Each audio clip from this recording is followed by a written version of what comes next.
Continuamos en esta mañana nuestro estudio en Hechos capítulo 2, donde observamos el nacimiento de la iglesia en el Nuevo Testamento. Les invito entonces a abrir sus Biblias a este pasaje, Hechos capítulo 2, donde encontramos el relato inspirado por el Espíritu Santo y escrito por Lucas del comienzo de la era o dispensación de la iglesia. Cuando usamos la palabra iglesia, siempre tenemos que pensar en términos de lo que el Nuevo Testamento nos enseña acerca de la iglesia. La iglesia no es una referencia a un edificio en alguna localidad. Tampoco el Nuevo Testamento utiliza la palabra iglesia para referirse a una denominación. Iglesia bautista, iglesia metodista, iglesia presbiteriana, lo que sea. Esas son usos de la palabra que nosotros con el tiempo hemos adoptado. Cuando encontramos la palabra iglesia en el Nuevo Testamento, siempre es una referencia al cuerpo de creyentes en Cristo donde el Espíritu Santo mora. La iglesia son los redimidos del Señor. La iglesia son los santos. La iglesia son los cristianos, aquellos que han nacido de nuevo. Entonces la iglesia siempre es una referencia a personas redimidas, a hijos de Dios. En relación a lo que sucede aquí en el capítulo 2 de Hechos, debemos recordar que el Señor Jesús había prometido dos cosas. En primer lugar, el Señor Jesús había prometido el nacimiento de la iglesia. Antes de este momento la iglesia no existía. El Señor Jesús en Mateo 16:18 dijo y prometió: yo edificaré, tiempo futuro, mi iglesia, y las puertas del Hades no prevalecerán contra ella. La iglesia todavía no existía como tal. Había redimidos, había creyentes, pero la iglesia como cuerpo de Cristo aún no existía. La segunda cosa el segundo evento que el Señor Jesús prometió es la venida del Espíritu Santo, que da comienzo a la iglesia. Dice Juan, por ejemplo, el Señor dijo en Juan 14:16, yo rogaré al Padre y Él os dará otro consolador para que esté con vosotros para siempre. Es decir, el Espíritu de verdad, a quien el mundo no puede recibir porque ni le ve ni le conoce, pero vosotros sí le conocéis porque mora con vosotros, y ahora esta promesa, y estará en vosotros, estará en vosotros. En Hechos 1, también el Señor promete, en Hechos, comenzando con el versículo 4 de Hechos 1, y reuniéndolos les mandó que no salieran de Jerusalén, sino que esperaran la promesa del Padre, la cual les dijo, oísteis de mí, pues Juan bautizó con agua, pero vosotros seréis bautizados con el Espíritu Santo dentro de pocos días. Dentro de pocos días. Transcurren unos 10 días y justamente ocurre lo que vemos en este capítulo 2. El Espíritu Santo, el nacimiento de la iglesia y el bautismo del Espíritu Santo ocurren simultáneamente el día de Pentecostés. El Espíritu Santo viene y bautiza por primera vez a los creyentes, colocándolos en el cuerpo de Cristo, su iglesia, en unión espiritual con Él y en unión espiritual unos con otros. Esto es algo que aún no había sucedido. Si queremos una definición teológica del bautismo del Espíritu Santo, tenemos que ir a 1 Corintios 12:13. Pues por un mismo Espíritu, todos, sin excepción, los creyentes, todos, fuimos, bautizados en un solo cuerpo. ¿Cuál cuerpo? El cuerpo de Cristo, la iglesia, ya judíos o griegos, ya esclavos o libres, y a todos se nos dio a beber del mismo Espíritu. El bautismo del Espíritu Santo a partir de esta época ocurre en el momento de salvación. En Hechos 2, sin embargo, tenemos algo distinto, algo único, porque este es el comienzo de la iglesia. El capítulo 2 de Hechos es un evento, como estamos observando, extraordinario, e indica una transición en la obra de redención de Dios, en el plan de redención, en la historia de la redención de Dios, entre el Antiguo Testamento y el Nuevo Testamento. Algo está sucediendo que es distinto, y el Señor lo hace notable a través de lo que se nos describe en este capítulo 2 de Hechos. Este pasaje describe el nacimiento de la iglesia con la venida del Espíritu Santo el día de Pentecostés. Este pasaje puede dividirse en 3 partes, lo mencionamos la última vez. Tenemos los primeros 4 versículos que pudiéramos llamar la evidencia de la venida del Espíritu Santo, del 1 al 4. La segunda parte son los versículos del 5 al 11, el efecto de la venida del Espíritu, y los versículos del 12 al 13 tenemos la explicación de la venida del Espíritu. Ya vimos que el comienzo de la iglesia y el bautismo del Espíritu Santo ocurren el día de Pentecostés. Vamos a leer una vez más versículos del 1 al 3. Cuando llegó el día de Pentecostés, estaban todos juntos en un mismo lugar. De repente vino del cielo un ruido como el de una ráfaga de viento impetuoso, un sonido huracanado, que llenó toda la casa donde estaban sentados.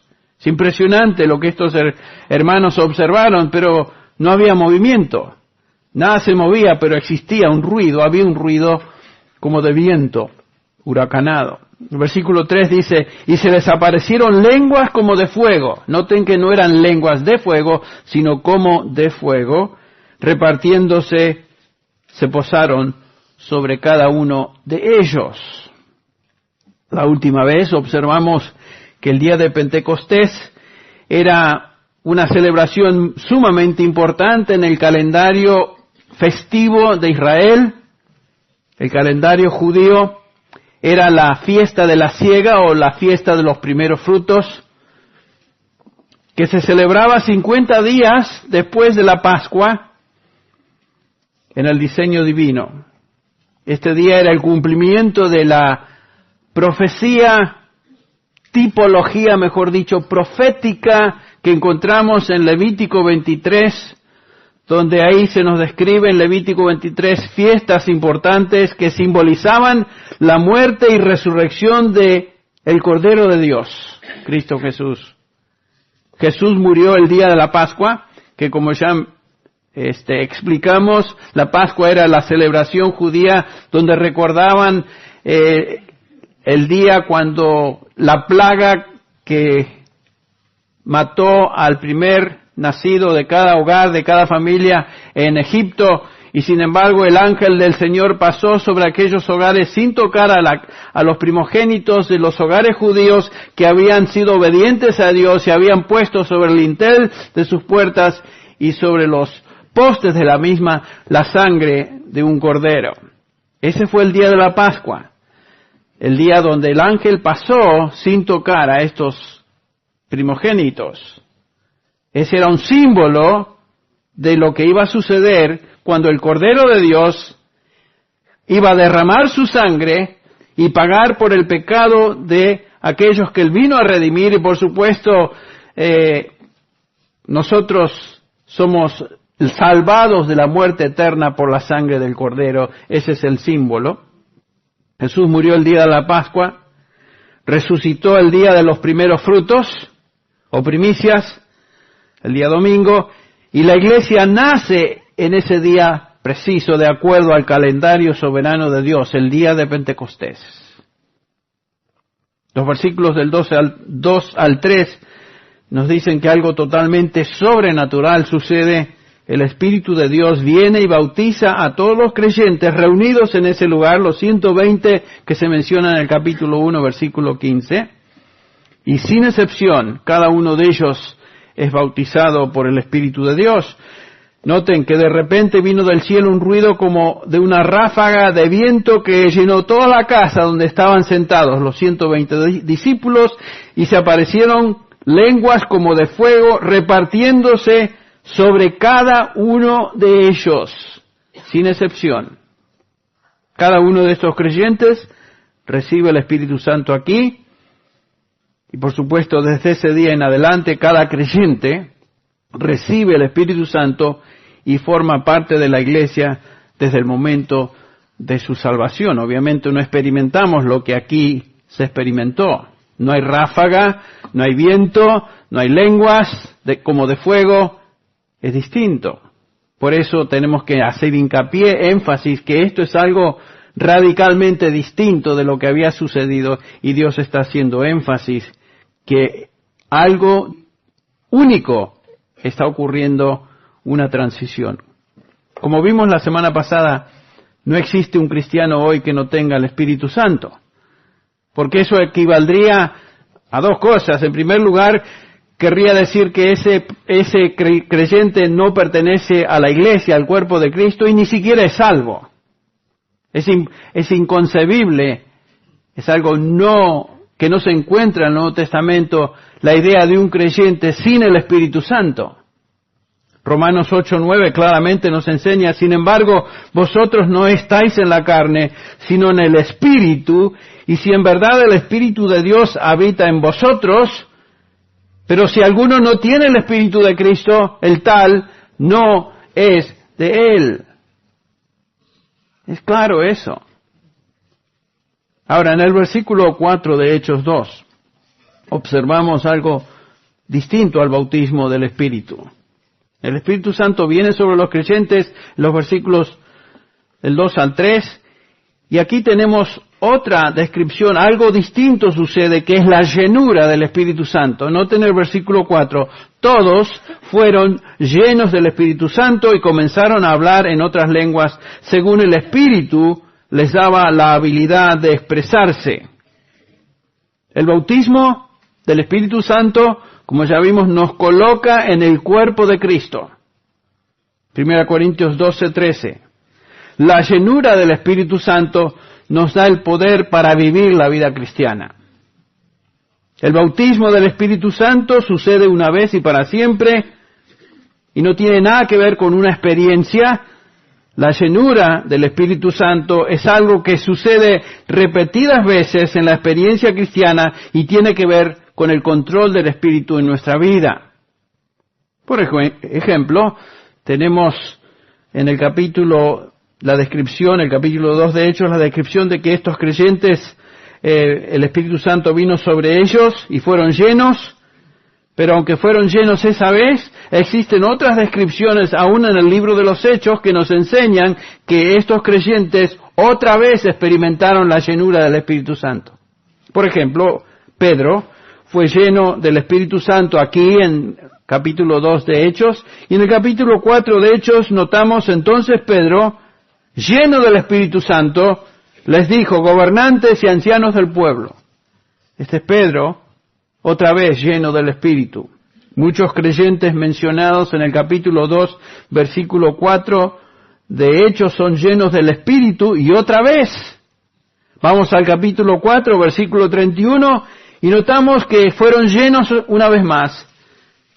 Versículo 31 del capítulo 4 dice: después que oraron, el lugar donde estaban reunidos tembló, y todos fueron llenos del Espíritu Santo, y hablaban la palabra de Dios con valor. En Hechos 6:5, por ejemplo, tenemos a Esteban, el primer mártir de la iglesia, lleno del Espíritu, y en el capítulo 7:55, otra vez Lucas registra que Esteban fue lleno una vez más, lleno del Espíritu. Hechos 6:5 dice: lo propuesto tuvo aprobación de toda la congregación, y escogieron a Esteban, un hombre lleno de fe y del Espíritu Santo. Noten el versículo 55 del capítulo 7, pero Esteban, el mismo individuo, lleno del Espíritu Santo, fijó los ojos en el cielo. Una vez más, Esteban es lleno del Espíritu Santo. Una experiencia repetida. Lo mismo observamos en la vida del apóstol Pablo.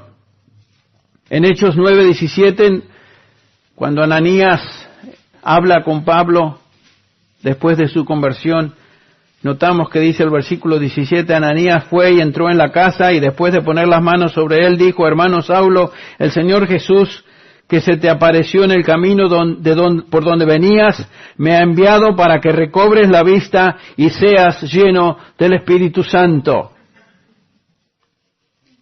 Pablo experimenta la plenitud del Espíritu en ese momento, pero vamos al versículo 3, el capítulo 13 y versículo 9, leemos que Saulo, una vez más, entonces Saulo, llamado también Pablo, lleno del Espíritu Santo, fijando la mirada en él, etcétera. Otra vez Pablo fue lleno del Espíritu Santo.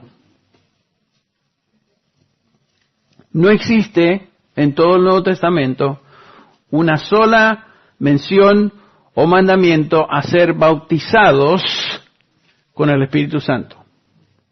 Somos bautizados con el Espíritu una vez y para siempre, porque eso nos indica que somos desde ese momento miembros del cuerpo de Cristo por su Espíritu.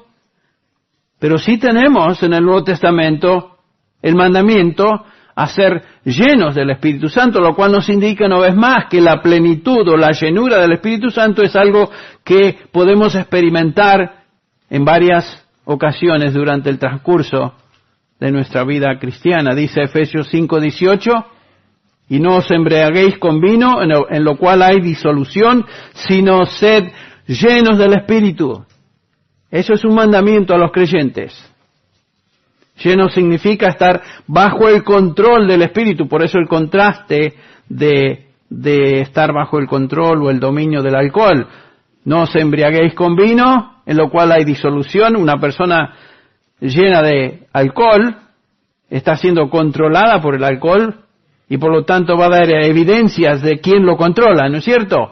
Pablo dice, en contraste a eso, ahora, creyentes, ser llenos del Espíritu Santo, lo cual nos indica ahora que debemos estar bajo el control del Espíritu Santo. Y el resultado de este control será, el versículo 19, ¿qué va a pasar? Bueno, versículo 19, el control del Espíritu Santo, de la plenitud, la llenura del Espíritu Santo es que vamos a hablar entre nosotros con salmos, himnos, cantos espirituales, cantando y alabando en nuestro corazón al Señor.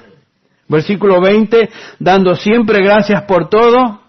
Noten, una persona llena de Espíritu es un creyente agradecido por todo, en el nombre de nuestro Señor Jesucristo, al Dios Padre. Y continúa Pablo diciéndonos, y ya que lo he mencionado en Efesios 5, noten todas las cosas que son el resultado de ser llenos del Espíritu Santo. En el versículo 22, Pablo ahora se dirige a los maridos, a las esposas, dice, bueno, el 21 dice, someteos unos a otros en el temor de Dios. Todo eso es en el contexto y el resultado de ser llenos del Espíritu Santo. Las casadas estén sujetas a sus esposos.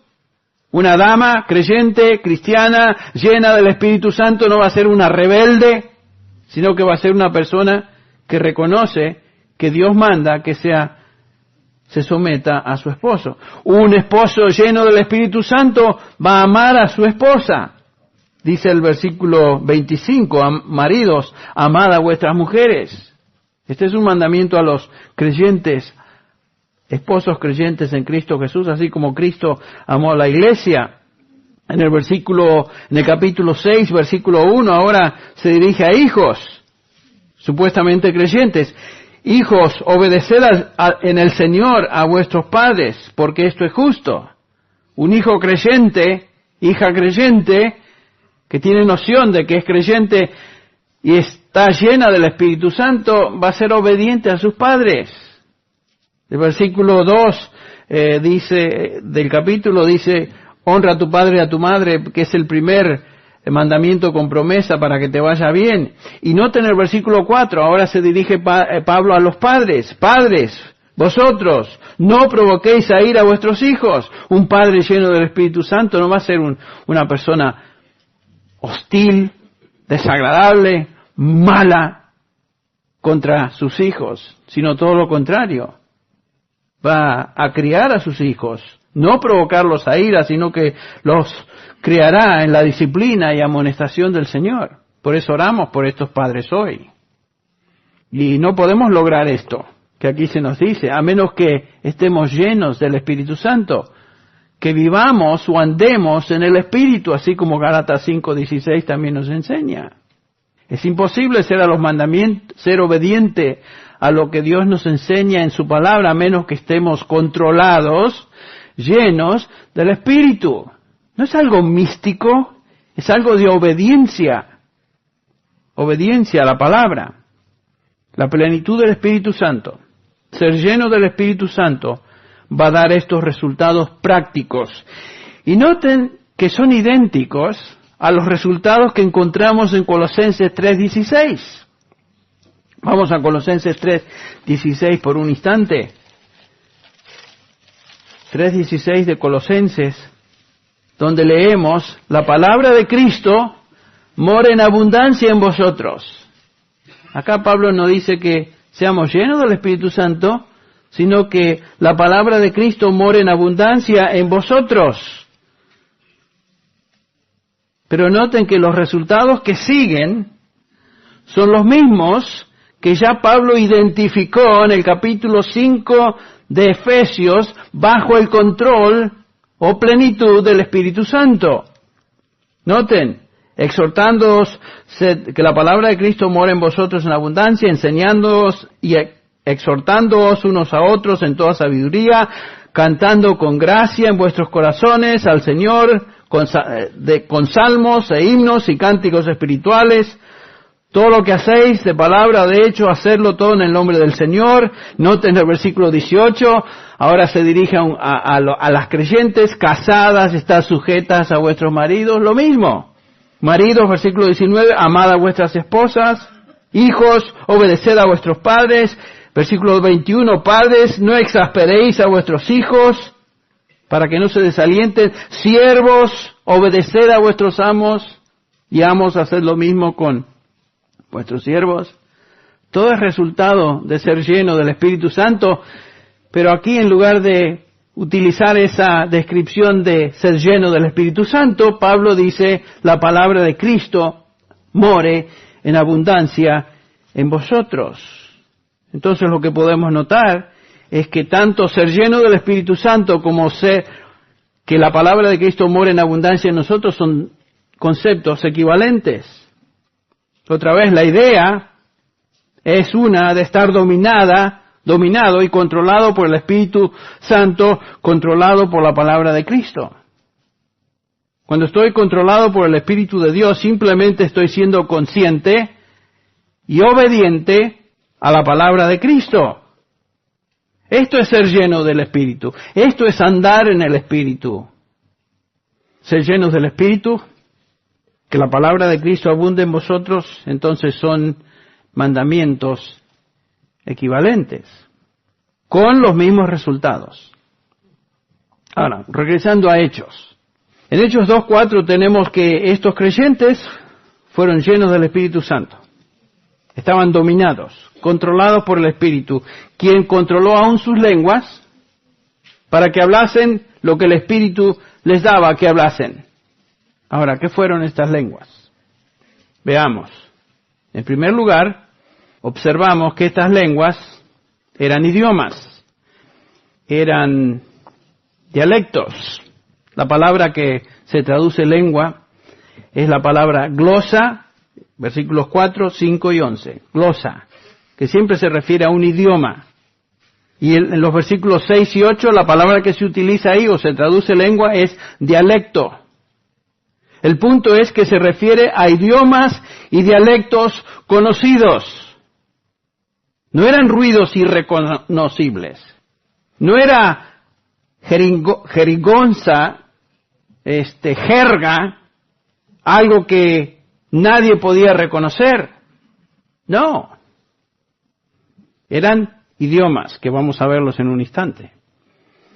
En algunos círculos hoy, evangélicos, los creyentes dicen que hablan en lenguas, y estas lenguas realmente son sonidos que no se distinguen como un idioma o un dialecto.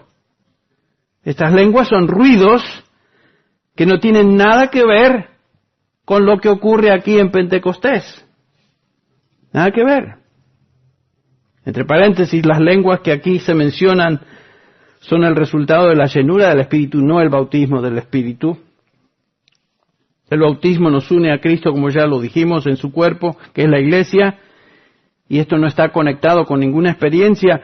El estar lleno del Espíritu se manifiesta con resultados particulares, en este caso, único y milagroso de Hechos 2:4, lenguas, idiomas.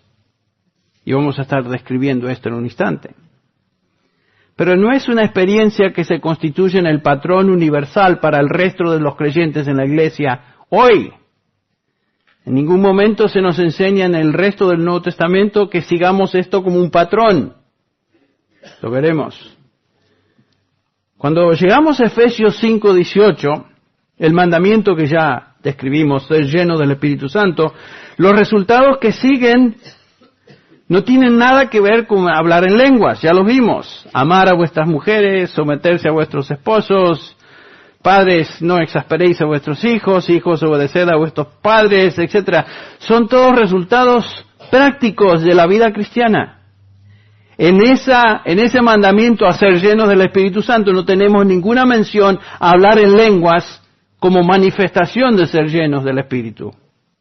Estos son resultados prácticos del ser lleno del Espíritu.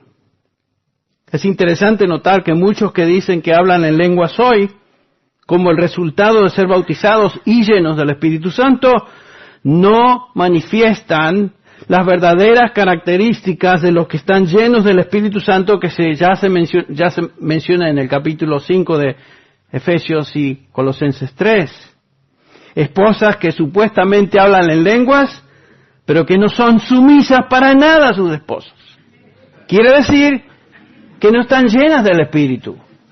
Están haciendo ruido, están diciendo que hablan en lenguas, pero no son las lenguas que aquí se mencionan. O esposos que hablan en lenguas, pero no aman a sus esposas y maltratan a sus hijos. No son un ejemplo para nada en sus hogares. Y sin embargo hablan en lenguas, según se nos dice. Bueno, si estuvieran realmente llenos del Espíritu Santo, actuarían de otra manera. ¿Dónde está el control del Espíritu Santo en esas personas? Porque dijimos que la llenura del Espíritu Santo es cuestión de control. Cada vez que nos lanzamos a actuar de una manera que no es bíblica, no importa lo que digamos, no importa lo que hagamos, si no demostramos resultados prácticos de que estamos siendo realmente llenos del Espíritu Santo, entonces de nada vale lo que hagamos o expresemos por afuera. Ahora, el milagro de las lenguas en Hechos 2. Como dije, es tan importante reconocer que Dios estaba llevando a cabo una obra distinta y única, y estas lenguas era un milagro que, como vamos a ver, preparó el terreno, por decirlo así, para la predicación del Evangelio que sigue en el sermón de Pedro, en los versículos del 14 al 36. El hablar en lenguas no es la norma para todos los cristianos. Alguno dirá, bueno, Henry, en Hechos aún vemos que otros hablaron en lenguas. Es cierto, y vamos a ver el por qué. No fue exactamente como esto, pero fue similar. Pero en estas ocasiones, como aquí, las lenguas cumplieron el propósito de demostrar a judíos, samaritanos y gentiles que todos son parte de la iglesia y llegan a formar parte de la iglesia de la misma manera. En otras palabras, las lenguas eran una señal específica.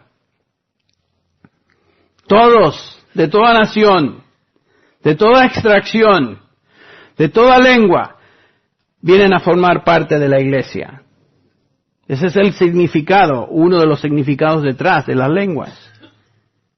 En el capítulo 1, versículo 8, ustedes recuerdan que el Señor promete, Hechos 1, 8, pero recibiréis poder cuando el Espíritu Santo venga sobre vosotros y me seréis testigos, ¿dónde? Y aquí vemos esto como trasfondo. En Jerusalén, en Judea, es en Samaria y hasta los fines de la tierra. El Espíritu Santo iba a llevar a cabo una obra. La iglesia de Cristo iba a nacer en Jerusalén, pero se iba a extender a todas estas regiones. Y por supuesto el Espíritu Santo, de acuerdo a la promesa, vendría y el Evangelio de Cristo se extendería a todo el mundo conocido, comenzando con los judíos ahí en Jerusalén.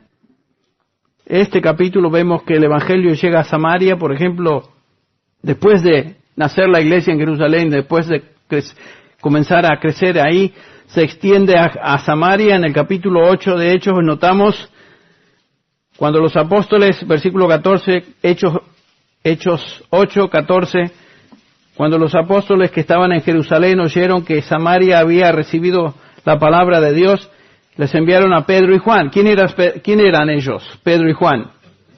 Apóstoles. De repente llegan noticias que en Samaria hay creyentes. Habían creído la palabra de Dios. Entonces envían a dos apóstoles para ver si esto es cierto. Los apóstoles sirven como aquellos que certificaban, sí, esto es cierto o no es cierto. Versículo 15. Juan y Pedro, quienes descendieron y oraron por ellos para que recibieran el Espíritu Santo, pues todavía no había descendido sobre ninguno de ellos, solo habían sido bautizados en el nombre del Señor Jesús, entonces les imponían las manos y recibían el Espíritu Santo, algo distinto a lo que ocurrió en Jerusalén. Sin embargo, los apóstoles están ahí presentes. Ustedes recordarán que los samaritanos era un grupo despreciado por los judíos. Era una mezcla de judío con otros grupos paganos. Y para un judío ser samaritano era una de las peores cosas que uno podía llamar a una persona. Un judío ni siquiera pisaba Samaria, ustedes recuerdan, iban alrededor. El Evangelio llega aquí, los samaritanos creen y aceptan a Jesús como el Mesías, y ahora la tendencia de los judíos iba a ser considerar a estos como creyentes de segunda clase si los aceptaban como cristianos. Por eso los apóstoles, dos de ellos, Pedro y Juan, judíos, van a ver qué es lo que estaba sucediendo ahí. Por supuesto, oran por ellos, estos samaritanos reciben el Espíritu Santo, y por este pasaje no nos dice que hablaron en lenguas en este momento. Podemos deducir que sí hablaron en lenguas porque el mago, Simón el mago, recuerdan, ve esto y de repente piensa, bueno, esto es fenómeno, yo quiero tener este poder, quiero que esto milagroso sea parte de mí, y por supuesto sabemos el resto de la historia.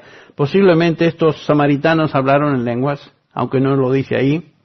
Pero los samaritanos son incluidos en el cuerpo de Cristo, en la iglesia, el bautismo viene sobre ellos, así como vino en Jerusalén. Entonces tenemos ya judíos, me seréis testigos en Jerusalén, Judea. En Samaria tenemos a samaritanos incorporados al cuerpo de Cristo, y ahora, ¿qué pasa? Necesitamos más. El resto del mundo, gentiles, ¿no? Por eso llegamos a Hechos 10. Y esta es la venida del Espíritu Santo sobre gentiles. Para aquellos que no saben lo que esto significa, simplemente quiere decir no judíos. Mientras Pedro aún hablaba estas palabras, el versículo 44 de Hechos 10, el Espíritu Santo cayó sobre todos los que escuchaban el mensaje. Esta es la ocasión cuando Pedro está con Cornelio. Y todos los creyentes que eran de la circuncisión, o sea, judíos, que habían venido con Pedro, se quedaron asombrados porque el don del Espíritu Santo había sido derramado también sobre los gentiles. Madre mía, los gentiles para un judío eran perros. Los samaritanos ya era de lo peor, y los gentiles ni hablar. De repente, estos creyentes judíos se dan cuenta que la venida del Espíritu Santo no es algo que ellos simplemente habían recibido como raza. Los samaritanos están incluidos, los gentiles, y aquí sí dice el versículo 46, les oían hablar en lenguas y exaltar a Dios. Estos sí hablaron en lenguas, según el pasaje. Esta es la ocasión de Pedro con Cornelio. El Espíritu Santo envía a Pedro a casa de Cornelio, quien era un centurión gentil, ¿ustedes recuerdan?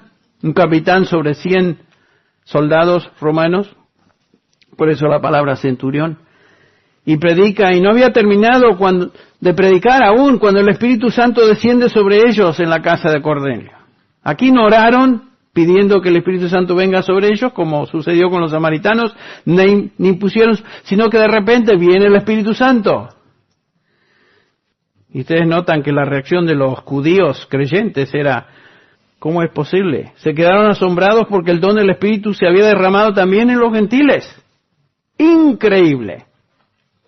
El Espíritu bautiza a estos de la misma manera que vino sobre los judíos y vino sobre los samaritanos. Tal como Pablo enseñó, ¿se acuerdan? En Gálatas 3:27.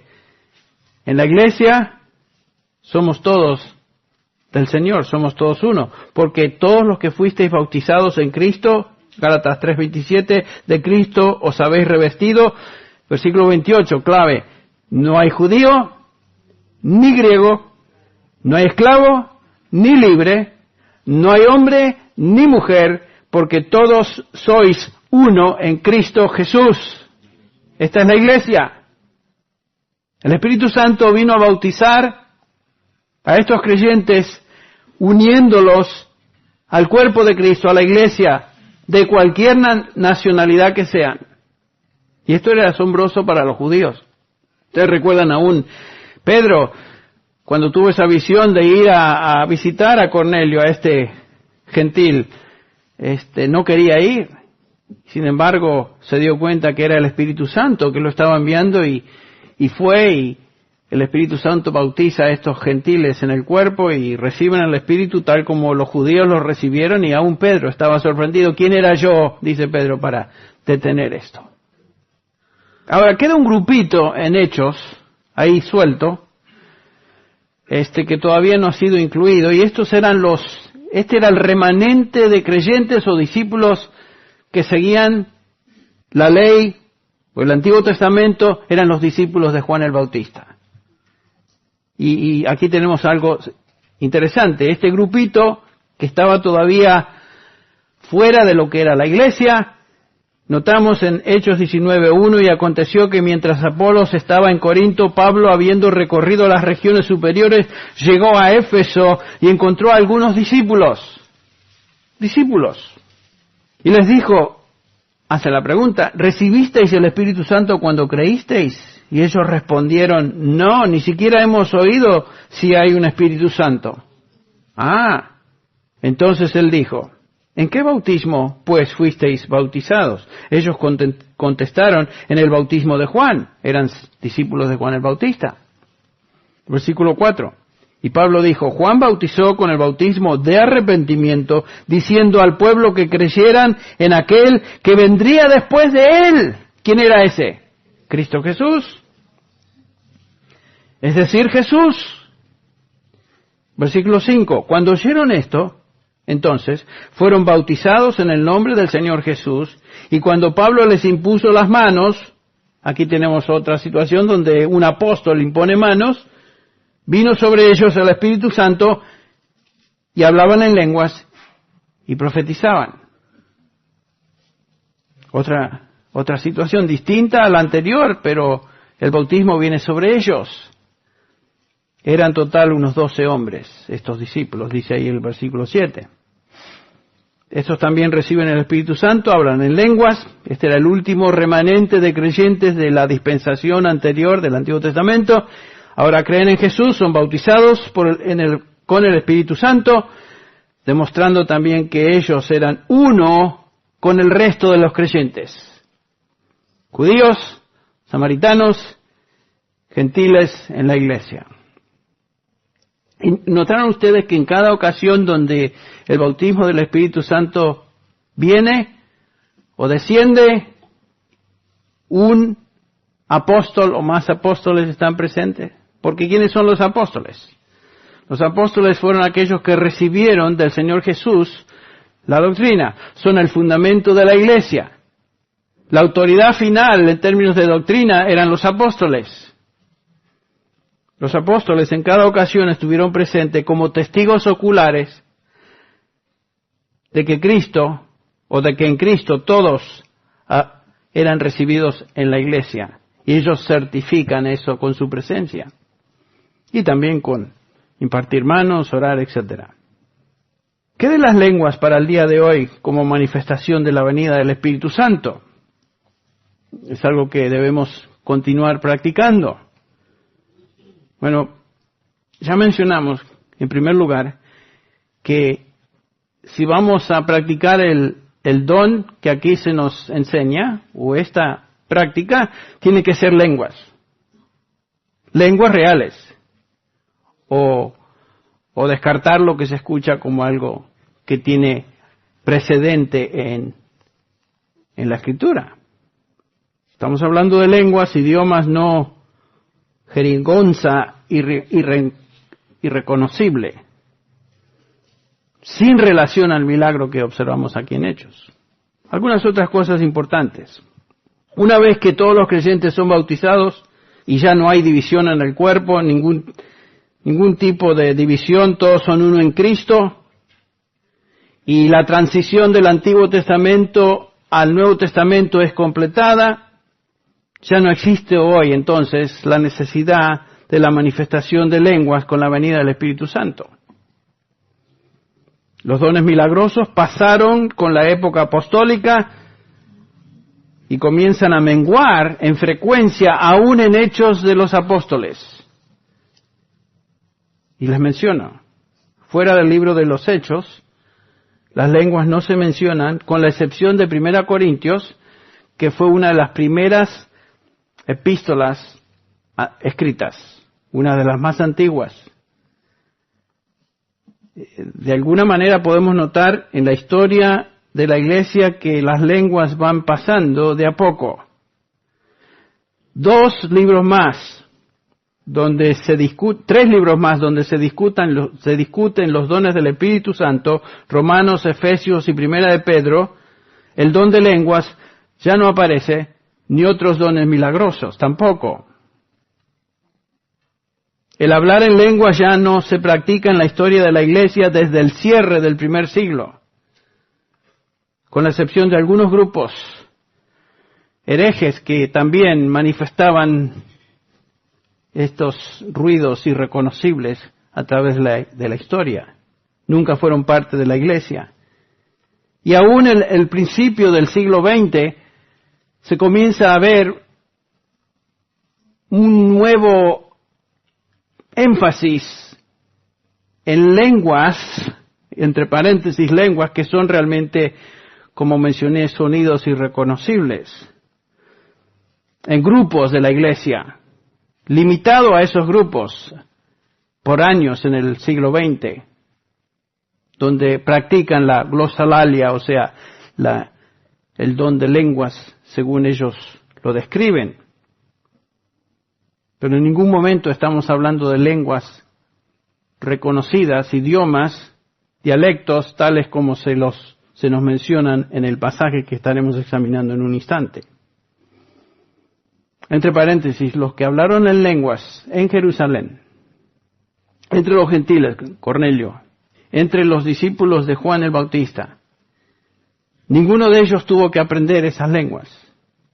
Ninguno de ellos fue a algún seminario para que le enseñaran a hablar en lenguas. Ninguno de ellos tuvo que ser instruido en repetir la práctica de hablar en lenguas y que dé rienda suelta a su lengua para hablar en estos lenguajes. No, las lenguas fueron espontáneas y comenzaron a hablar según el Espíritu les daba que hablasen. Yo tengo amigos, conocidos, creyentes, que dicen experimentar hablar en lenguas, pero en ningún momento son lenguas tales como se nos indican aquí. Y cada uno de ellos me dijo que lo aprendió y comenzó a repetir y se lanzó a hablar lo que ellos describen como lenguas. Si los hermanos de estos grupos desean hacer que Hechos se convierta en el patrón y modelo del bautismo del Espíritu Santo para hoy, entonces van a tener que incorporar en ese modelo otras cosas también. No es cuestión de de agarrar un pedacito. Si ese va a ser el modelo, agarremos todo. ¿Va a tener que ser en Jerusalén? ¿Algún apóstol tiene que estar presente ahí? ¿Va a ser una lengua genuina, un dialecto genuino? ¿Tiene que haber un viento huracanado? ¿Tiene que haber lenguas como de fuego que vengan sobre aquellos que están experimentando el don, etcétera, etcétera? No podemos agarrar un pedacito de algo y decir, este es el patrón. No. Vamos a incorporar todo entonces, lo cual es imposible. Es absolutamente imposible. Esta fue una ocasión única en la historia de la Iglesia. Y especial cuando Dios comienza una nueva dispensación en su programa de redención con el comienzo de la Iglesia, que por supuesto tenía que tener el bautismo del Espíritu Santo en ese momento, y Dios en su providencia y en su soberanía decidió que iba a manifestar ese nuevo comienzo por medio de lenguas en los creyentes que eran bautizados, idiomas. El bautismo es la introducción de todos los creyentes en un cuerpo, y las lenguas sirvieron para demostrar que en la Iglesia todas las razas, todas las naciones son parte de ese cuerpo. No hay diferencia. Entonces vemos la evidencia del Espíritu Santo, de la venida del Espíritu Santo en los versículos del 1 al 4. Ahora, rápidamente, el efecto de la venida. Versículos del 5 al 12. El versículo 5 nos dice que había judíos piadosos que estaban en Jerusalén en esa época. Moraban entonces en Jerusalén judíos varones piadosos de todas las naciones bajo el cielo. ¿Ven? ¿Se acuerdan ustedes que en la fiesta de Pentecostés, esta gran celebración judía, era uno de los feriados festivos de la nación judía, donde los varones piadosos de todo el imperio tenían que asistir, tenían que venir a Jerusalén y ser parte de esta celebración? Será un requisito para judíos piadosos, temerosos de Dios, a venir y celebrar. Y dice acá que de todas las naciones bajo el cielo. Bueno, esta es una expresión genérica que se refiere de todos lugares. De todos lugares. Estos venían de todas partes del imperio a celebrar la fiesta del calendario judío. Esto era en Palestina, esto era en Jerusalén, pero venían judíos de todo el mundo conocido en el imperio. Eran piadosos, esto quiere decir temerosos de no ofender a Dios, cuidadosos en guardar las fiestas religiosas. Estos tenían temor de Dios. Dice el versículo 6, y hecho este estruendo, lo que sucedió entre los que estaban ahí en el capítulo 3 y 4, los versículos 3 y 4, y hecho este estruendo se juntó multitud y estaban confusos porque a cada uno les oía hablar en su propia lengua. Escuchan este estruendo, este ruido. No está hablando del ruido de las lenguas, está hablando del ruido que sucedió ahí. El ruido del viento huracanado hace que estos judíos se acerquen, escuchen y vean lo que estaba sucediendo y quedan atónitos. Atónitos. Y la razón que estaban desconcertados, dice, porque cada uno les oía hablar en su propia lengua. Imagínense, aquí nos dicen que vinieron de todas estas regiones. Y estaban asombrados y maravillados diciendo, mirad, ¿no son galileos estos que están hablando? Eran todos palestinos de Galilea. ¿Cómo es que cada uno de nosotros entonces les oímos hablar en nuestra lengua en la que hemos nacido? Esto obviamente es una referencia a una lengua conocida, ¿no es cierto? El milagro que los dejó atónitos era que los que hablaban eran galileos, oriundos de Palestina, y como ustedes saben, los galileos no tenían la mejor reputación del mundo. Eran gente rústica, eran provincianos, no hablaban varias lenguas estos. Por ejemplo, sabemos que los demás judíos los miraban con cierto desdén, porque el Nuevo Testamento nos indica eso. Ustedes recuerdan, Felipe encontró a Natanael, dice el Juan 1:45, y le dijo, hemos hallado a aquel de quien escribió Moisés en la ley y también los profetas, a Jesús de Nazaret, hijo de José. Y Natanael le dijo, ¿puede algo bueno salir de Nazaret, que era Galilea? ¿Ven la reputación? ¿Cómo es que algo bueno va a venir de ahí de la provincia?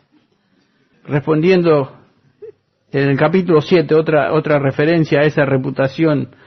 7:52 de Juan, respondieron y le dijeron, ¿es que tú también eres de Galilea? Investiga y verás que ningún profeta surge o viene de Galilea. No era un lugar donde se esperaba algo bueno. Mateo 26:69, aquí tenemos el relato, uno de los relatos de la negación de Pedro, ¿se acuerdan? ¿Y Pedro de dónde era? Galilea. ¿Cómo hablaba Pedro? Con acento de Galilea. ¿Qué educación tenía Pedro? Pescador. ¿Era educado? ¿Era socialmente fino? ¿Hablaba en lenguas? No, era Galileo con un acento que mataba. Leemos en el versículo 69, Mateo 26:69. Pedro estaba sentado fuera en el patio y una sirvienta se le acercó y le dijo, ¿tú también estabas con Jesús el Galileo? Y por supuesto Pedro niega eso y comienza a decir disparates. ¿Se acuerdan ustedes la historia? En el versículo 73, y un poco después se acercaron los que estaban allí y dijeron a Pedro, seguro que tú también eres uno de ellos. Tú eres Galileo, porque aún tu manera de hablar te delata. ¿Qué estás tratando de descubrir? Sin duda Pedro hablaba con acento, y cuando uno se pone nervioso y empieza a hablar ¿cómo va a hablar? Más que nunca va a hablar como uno fue criado, ¿no es cierto?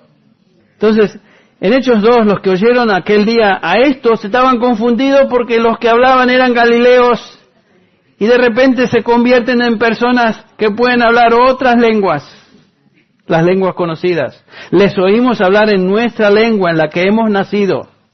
Versículo 8. Y Lucas nos da una lista de estas lenguas en los versículos del 9 al 12, ustedes recuerdan. Ahí están, lenguas reales, partos, medos, elamitas, los que habitaban en Mesopotamia, en Judea, en Capadocia, en Ponto de Asia, Frigia, Panfilia, Egipto, etcétera, etcétera. Ahí está, nos da la lista de las lenguas. Cada uno de estos galileos de repente comienza a hablar en estas lenguas que nunca en su vida habían aprendido. Ese era el milagro. Y los desconcertó a los que venían de afuera. Estaban sorprendidos. Les oímos hablar. ¿Qué era el contenido de lo que hablaban? Eso es importante notar. Versículo 11. Les oímos hablar las maravillas de Dios. Las maravillas de Dios. No dice acá que les oímos hablar el Evangelio, sino que hablan las maravillas de Dios, alabanzas a Dios, según el Espíritu le daba que hablasen, y el propósito era para demostrar a los que escuchaban que este mensaje no tenía un origen diabólico, sino que era de Dios. Los judíos tenían que reconocer, o es del diablo esto, o es de Dios. Y la única manera de distinguir que era de Dios es porque lo que escuchaban hablar eran las expresiones de alabanza y las maravillas de Dios. Los judíos devotos alababan a Dios por medio de expresiones tales como las que encontramos en varios pasajes. Por ejemplo, en Éxodo 15:11 tenemos una expresión que posiblemente estos hablaron y dijeron, ¿quién como tú entre los dioses, oh Señor? ¿Quién como tú, majestuoso en santidad, temible en alabanzas, haciendo maravillas? Extendiste tu diestra, los tragó la tierra. Salmo 45, muchas son, Señor, Dios mío, las maravillas que tú has hecho. Salmo 77:11, me acordaré de las obras del Señor, ciertamente me acordaré de tus maravillas. Estos pasajes son ejemplos simplemente de lo que posiblemente estos judíos de estas regiones escucharon de parte de la boca de los galileos. Y entonces, en el capítulo 2, versículos 14 al 36, Pedro conecta ahora lo que ellos escucharon con la razón por la cual Cristo vino al mundo. Y predica el gran sermón evangelístico, el primer sermón registrado en todo el Nuevo Testamento sobre Cristo Jesús. y el Evangelio del Señor Jesucristo. Por ejemplo, no tenemos tiempo a mencionar, se nos acabó el tiempo, pero Hechos 2:33 dice Pedro, así que exaltado a la diestra de Dios y habiendo recibido del Padre la promesa del Espíritu Santo, ha derramado esto que vosotros veis y oís. Todo lo que han visto y oído es parte de lo que Dios había diseñado, dice Pedro. El origen de todo esto es Dios. Él envió a su Hijo. El Espíritu Santo tenía que venir.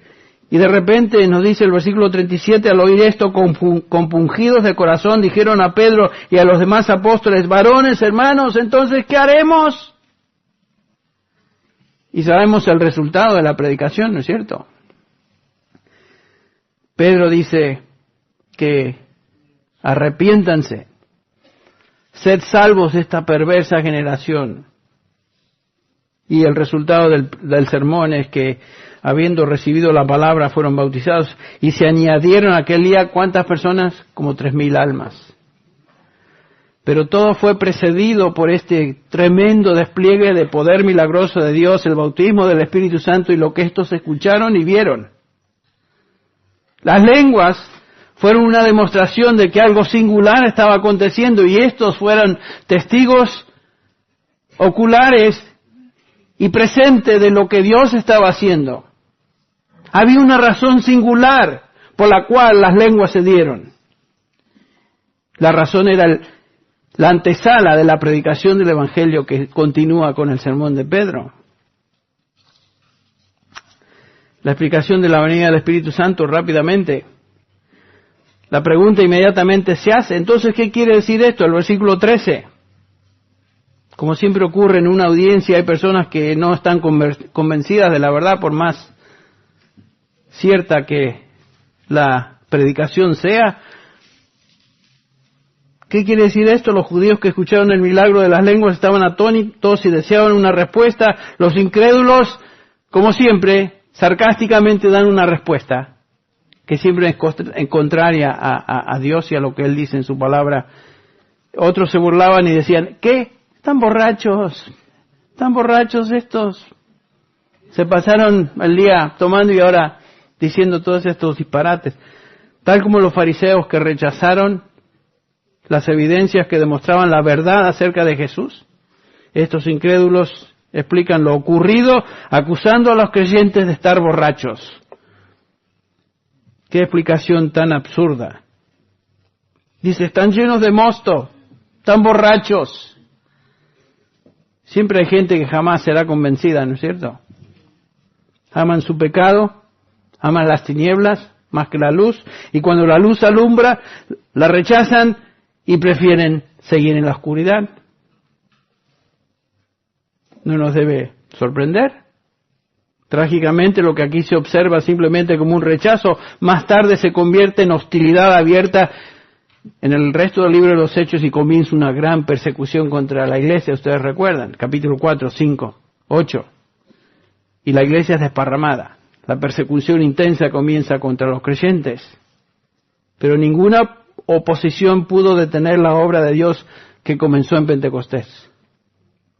Ni va a jamás detener la obra de Dios que comenzó en Pentecostés, entre paréntesis. Jesús dijo, yo edificaré mi iglesia y las puertas del infierno no prevalecerán contra ella. Sí tendremos dificultad, sí tendremos oposición, sí experimentaremos hostilidad por parte del mundo y lo que nos rodea, pero la iglesia, como dice aquel corito, sigue caminando, ¿no es cierto? Sigue caminando. El Espíritu fue dado en Pentecostés. La iglesia del Señor Jesús nace, el Señor demuestra que algo nuevo había comenzado por medio de estos milagros que describimos. Los creyentes son bautizados con el Espíritu Santo, son inmediatamente llenos del Espíritu. Esta fue una situación única en Hechos, en el comienzo de la era de la iglesia. Y a partir de esos días, todo creyente que viene a Cristo por fe, hoy es bautizado con el Espíritu Santo e inmediatamente forma parte de la iglesia. Por un Espíritu fuimos todos bautizados, dice Pablo. El Espíritu está en nosotros, tal como el Señor lo prometió. Y si esto es realidad, Hoy el Señor nos dice por medio de su palabra, no sed bautizados por el Espíritu Santo. Eso ya sucedió, sino sed llenos del Espíritu. Que la palabra de Cristo more en abundancia en vosotros, porque eso es lo que nos da poder. El Espíritu está ahí. Es cuestión de quién nos controla. Vamos a orar. Padre Celestial, te damos gracias por tu palabra, la cual nos instruye, nos redarguye, nos hace pensar. Gracias, Padre, por permitirnos abrir tu palabra, examinarla, verla. Ayúdanos, Señor, a salir de este lugar pensando, meditando. Y si hay cosas que aún no entendemos, que seamos como los nobles de Berea, que a diario escudriñaban las Escrituras para ver si estas cosas eran así. Da discernimiento, Padre. Da capacidad de entender. Ayuda a los hermanos a ver lo que tú nos dices en tu palabra. Te damos gracias porque tu palabra es clara. Y te damos gracias, Señor, porque al estudiarla y al meditar en ella y al pedir sabiduría, tú nos instruyes. Gracias, Padre, porque tu Espíritu está en nosotros. Y gracias, Padre, porque podemos gozar la plenitud del Espíritu en la medida que somos obedientes a ti, a tu palabra, a la palabra de Cristo. Que esta palabra de Cristo more en abundancia en nosotros. Esa es nuestra petición. En el nombre de Jesús. Amén.